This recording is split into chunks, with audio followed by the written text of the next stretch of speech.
Welcome back to Julie's Village. I'm glad you're here. In previous episodes, we talked about school meetings that you can expect to attend if your child qualifies for an individualized education program.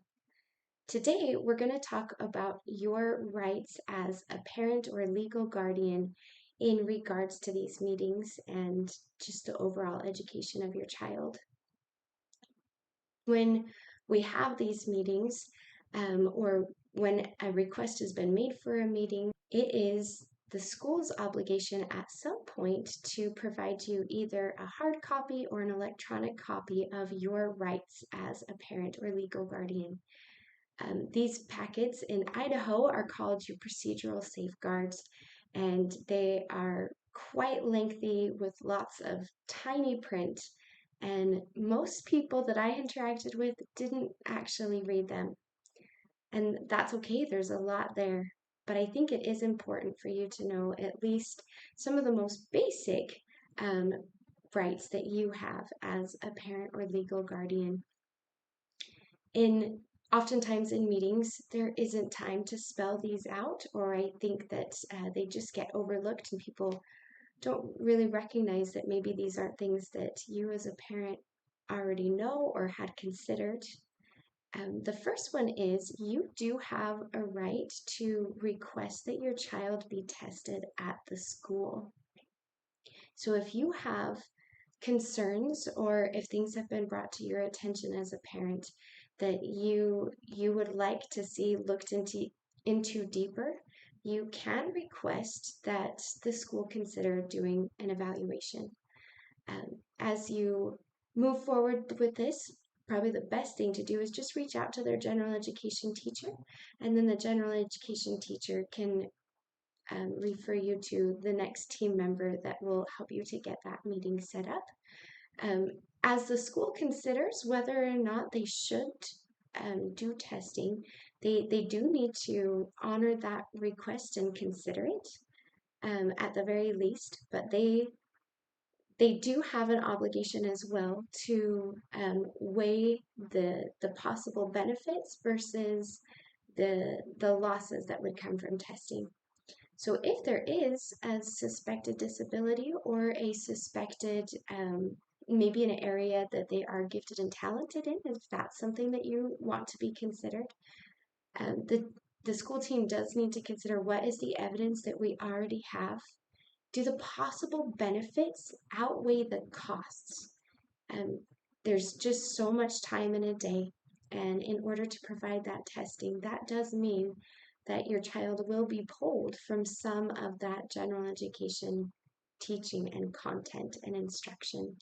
So the team does have to weigh, is there enough evidence to show that testing is warranted for that loss of time in their general education setting? If so, let's move forward with testing. If not, can we look at some other routes to see, maybe dive deeper in other ways to see, is testing the route that we'll need to go eventually, or is there maybe some other things that we can do to help us get a clearer picture of what is going on for your child? Another right that you have is once those meetings are happening is you can invite whoever you would like to these meetings. The school team should make you aware to the best of their ability of who will be at the meeting, either from the school team or the district level. But as a courtesy, it is also great if you let the team know who you're planning to bring in advance. One very simple, basic reason is just to make sure they have enough chairs in the room. The other thing is that it just allows them to know their audience a little bit more and who they're going to be speaking to, and make sure that they have the information that they need for everybody that's going to be at the table. For instance, if you wanted to invite your child's outside speech language pathologist and they have time in their schedule, that is great. But the speech language pathologist at the school team might want to bring some additional information that wouldn't necessarily just be shared with um, the full group at the time, but would be appropriate to share professional to professional in that area.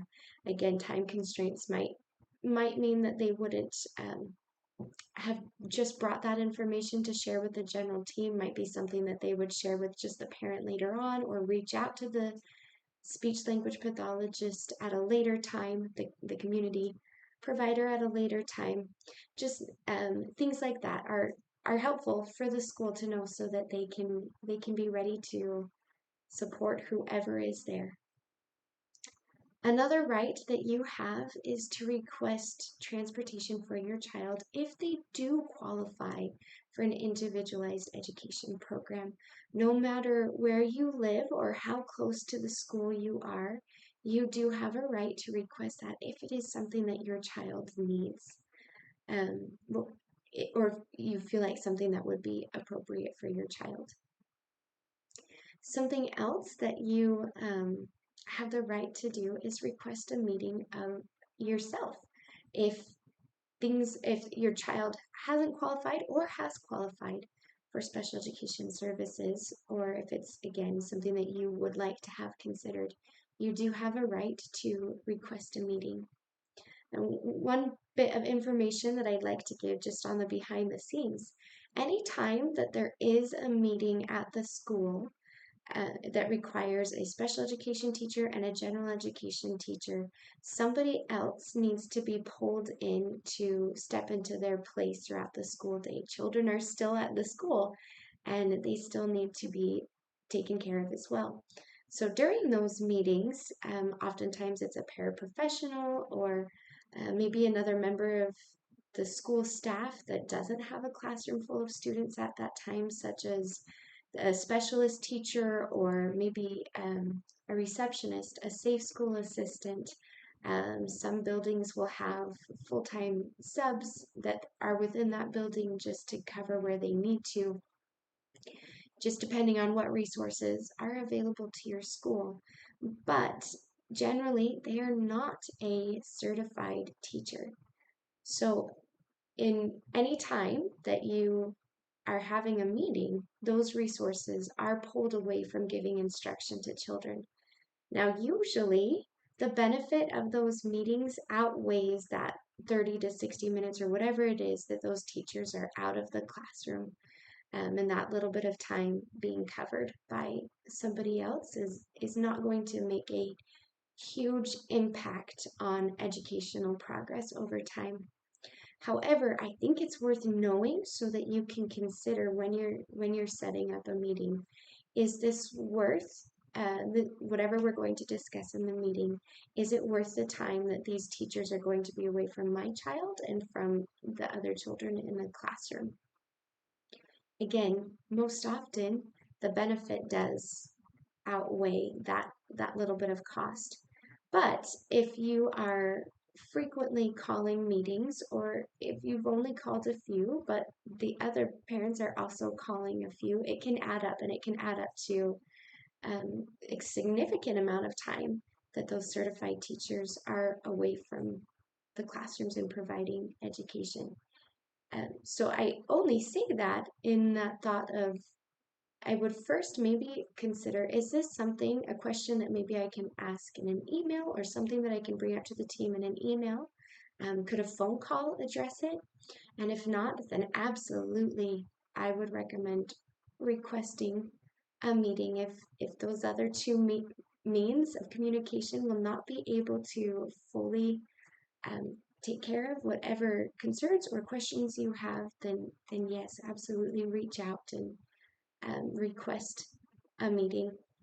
But if it can be handled through an email or a phone call, again, that just provides or creates more of an opportunity for those certified staff members to be providing the instruction. I just want to add another thought that, again, you are the expert on your child. The school team, every member brings their own piece of information. But at the end of the day, you are the one who knows your child best. Your voice matters, and you have a right to to be heard and to ask questions and to make sure that you understand what is happening for your child and how education is being provided. Thanks for joining us today. If any of this was helpful to you or you feel it would be helpful to others, I would invite you to consider subscribing, liking, sharing this channel with others to help get the word out there to others who need support. Thank you so much. We'll see you next time.